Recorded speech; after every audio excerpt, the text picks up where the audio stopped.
bumabalik naman eh. Hindi nga, pag-walis kasi Walisin mo gano'n. Alam niya. Yan, puro pa ganun lang, nak. Yan.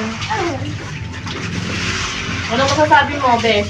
Yan. Pag ang nanay naglalaba, ano sasabihin mo sa kanila, sa mga nanay na naglalaba? Kailangan po tulungan po yung mga magulang. Tanghali naman ang pagkante. At kaya maguglog. Yan po, kailangan po yung tubig. Aabot po dun sa papunta doon at papunta din doon. Ano ka, newscaster? Ano, baha? May baha dito? Ito po kasi, nanggagaling po dun sa nilalaman ni Mama. May masa po na puto. Hindi mo po na paano, malalason po sila. Hindi po pwedeng naipon kasi po, dadami po yung lamok dito. Sa tubig at kakadating po din kami ng lamok. Kaya dapat pawalisan po ang tubig. Ito po kasi flat tong dalawang to, flat. Wala lang po si Mama kapag di ko po tinulungan. Aabot po yung tubig yata doon.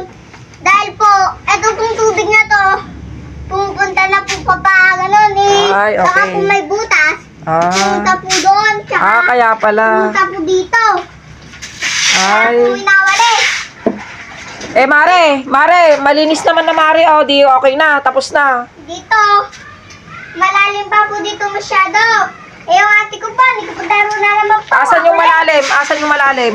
Ando po. O, di, walisan mo na para matapos na yung trabaho. Marami po dito ang mga tubig. Patayin po dito. Ilang pong walisin kasi po, kapag hindi po siya minawalis, Maraming lamok. pinakamaraming lamok dito sa tubig. May ipon yung malamok. O, Lalo na po kapag tinanggal po to, tubig. At saka nagkaputik po dito, o, sige na. magkakalumot tayo. Sige na, Mare. Uwi mo na ako, Mare, ha. Magwalis ka dyan. Saan ka ba pupunta, Mare? Eh, tinignan lang naman kita, Mare, kung anong ginagawa mo. Eh, yan naman pala, nagwawalis ka naman pala, Mare. Ayain sana kitang may pupuntahan sana tayo, Mare. Ay, abay, halika na. Eh, kawawa naman si mama mo, Mare. Eh, nasakay tayo sa break eh. Ay, wag na, Mare. Magwalis ka muna dyan, Mare, ha. Eh, halika na. Dali lang ang